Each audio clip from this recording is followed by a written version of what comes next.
Hi and welcome to What's Not to Like, and today we're looking at our own game, our new game, Backpacks and Blisters, which, as many of you will know, is not a new game at all. We brought this out in 1993 and we're rebooting it because we've always thought it's a game that sits well in the marketplace, and also because in the Lake District, which the game is, as the subject matter is walking in the Lake District, in the Lake District this game happens to sell quite well, so we thought as a niche market game it was worth getting out again. What I wanted to talk to you about today with this game was that as looking at it in terms of how the game has developed and moved on. And as I started to do that and got the components out just now, I kind of thought to myself, you know what, really ought to say just simply something about quality of product, because when we brought the game out in 1993, the whole industry was at a pretty low ebb. And because of that, we were able to bring out the game at an extremely low spec when you look back on it. One of the big things that was a selling point was we did have a cloth map. But other than that, it was a case of minimal artwork, and instead of having these wonderful walking pieces we've got here, we just had plastic pawns, and there was just counter sheets. Nowadays we can go and get out wood cubes, a lovely standard of wood cube there. We had to just use cardboard counters to mark where the walkers walked on the board. So the actual physical elements we could put together, and we had to source it all in the UK, were very limited. Now, because we can source now through China, in particular, we can get the price down, and the price is pretty good in other parts of Europe as well.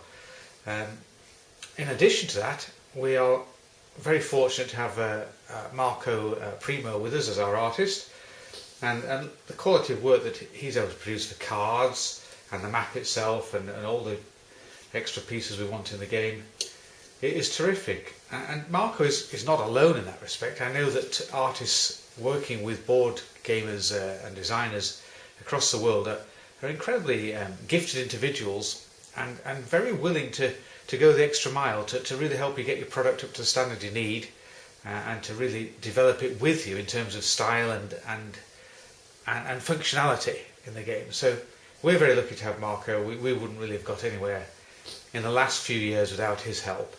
And we're also grateful that the Chinese producers are extremely helpful people as well, and really go as far as they can to help you get the game to a good standard. And of course, we mustn't underestimate the importance of the Kickstarter backers. Without Kickstarter, Ragnar Brothers would have probably finished 2 or 3 years ago. We'd really got to a point where we couldn't sell enough games initially to begin to start to fund the game. Our ability to distribute games is notoriously bad, and as a result, we just weren't getting the sales, even though we produced some good products. But Kickstarter enables us to do literally that, kickstart a game and get enough games out there to give us a capital base to go on, because it is a hobby business for us still. You know, we don't intend pressing on any further than we have done. We like to sort of feel that we're not going to put our mortgages on the line, and we can keep on producing these games and getting them out there in limited numbers, and hopefully people enjoying them. So that is a sort of the physical aspect of how this game has come on and developed, and we're very, very, very pleased with the product. And I think anybody who's got hold of this as a product will really think we've done a good job on it. But the game itself, how has that changed? I wanted to just speak to you about that, because in 1993 we were designing games that felt right for us in 1993. It's not to say that we had we were the experts in how games came out. There were people producing games professionally out there as well as ourselves. But in 1993, I think it would be fair to say that what we produced was a sort of game that had its foibles because of the way we like to play games and the sort of amount of detail that we were prepared to invest in a game when we were designing or when we were playing a game ourselves. So it was really a bit over fiddly, a bit over elaborate. The rules were written in quite a nice jocular style, but they went on quite a bit. They were a bit more to bite off than I think the average punter would wish to look at now and read. And really, I'm surprised that the general public were able to tolerate it as well as they did, but they did like it, and we got lots of good feedback. The rule book itself is thinned down. It only runs to 8 pages now, and as you can see, it's got illustrations throughout. So the other rule book had illustrations, but this is produced in colour for a start. The other was just black and white. And so we wanted to sort of remove quite a lot of the rules that were packing out the other rule booklet. Let's go through some of these elements as quickly as we can. We've got the time chart that still was maintained from the previous game. It hasn't changed very much at all. On the map here, you'll see a lot more icons to help people understand what's going on, which is always good. We have the cards are absolutely the same, except that we've introduced more cards to cover every single location on the map. I think that was one of the things that struck us as being a useful way forward. I think we only did a limited pack before, simply because of that it was cheaper to produce that way. Now there are 70 odd cards in there, so it does mean that you can, when you're doing drawing your cards, you can visit nearby locations, and the secret desires could be, sort of on your doorstep straight away. That's fine.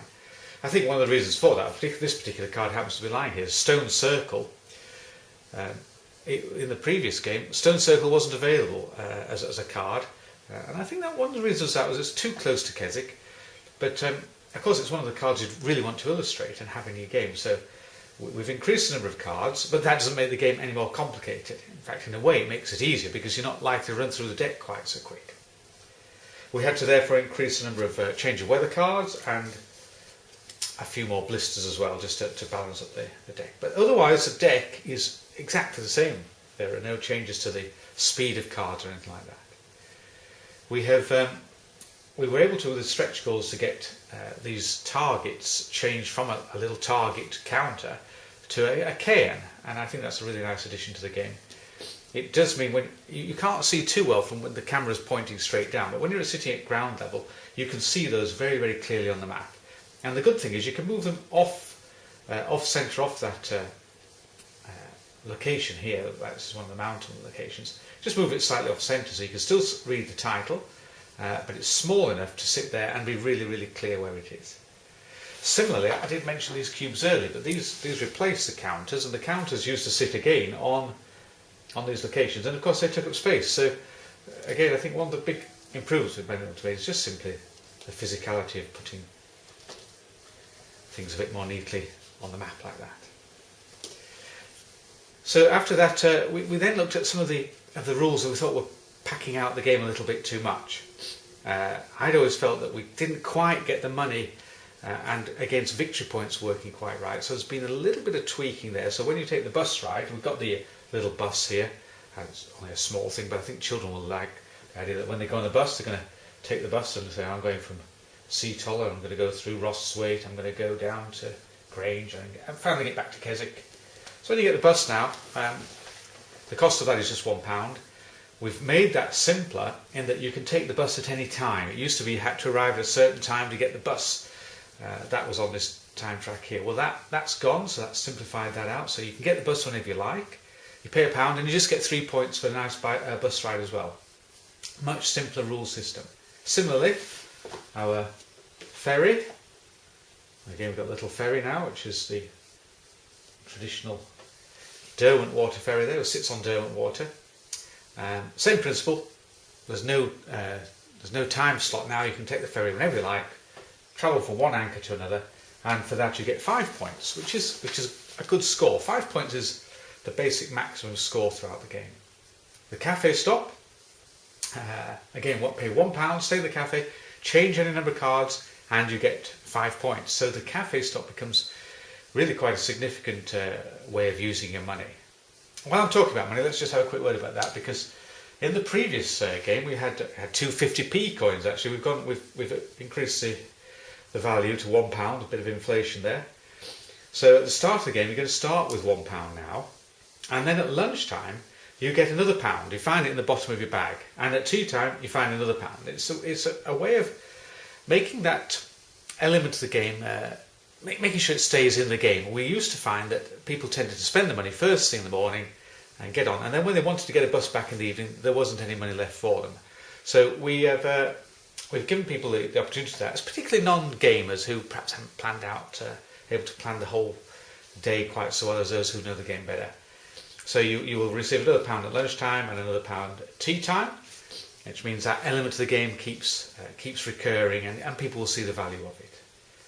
So I think that's tightened up a whole area around that money aspect. The last one I didn't mention, sorry, the chocolate. You start the day with a bar of chocolate. You didn't used to do that, so you start the day with a £1 and a bar of chocolate. So you've already got your chocolate. However, you can only ever have one chocolate at any time during the day. Chocolate melts, so you have to be careful with it. So you might want to buy some more chocolate later on.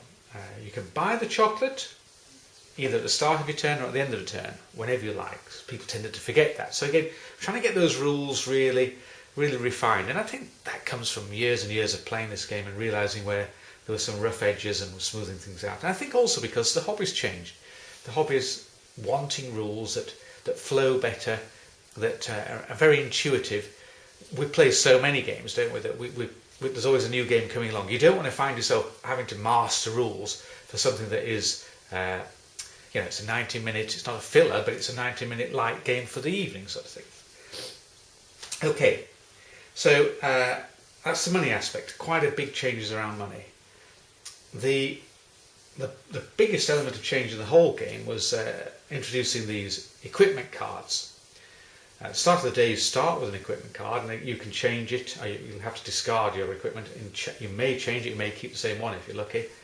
At the lunch stop and at the tea time stop. So you're going to have these equipment cards coming. So there are binoculars, walking sticks, sun protection, Kendall mint cake, guidebooks, and compass, and they each have an additional usage for players when they have those. So for example, the walking stick, you add one circle to each card. The rules for those are entirely on those on there, so there's no having to refer to the rules. It's again, that's typical, isn't it? Today's game, you don't want to be banging back to the rules the whole time if you possibly can. So all those rules are there, and what they enable you to do is just beef up your ability to walk in the day or collect points, because some of them are based on the points really. What we wanted to do with that was introduce a little bit more gaminess into it without making it complicated. And of course, anybody who's played more Backpacks and Blisters, the original, will know that had equipment cards in. However, that game we always felt was too complicated for the non-gamer particularly. So we wanted these to be a little bit easier, and in this first version of the game as well. Now, if we do manage to get more Backpacks and Blisters out, which is our aim to get the second map completed, then we already have 6 more equipment pieces ready to go. We've already factored that into there. So that just about completes major changes we've made to the game. Obviously, reiterate again just the astonishing change to the artwork in that the whole map has now got all the locations with pictures on, which I think really raises the game and hopefully people really enjoy. And of course, so the cards, so that people can actually relate to the environment of the Lake District and really get to love it as much as we do. So that's the product and the game, and if you're interested, we are available to tell you more, and obviously you can get hold of copies from us when the game comes out, which is due out at the end of May. Thanks again for watching What's Not to Like, and catch up with you again soon.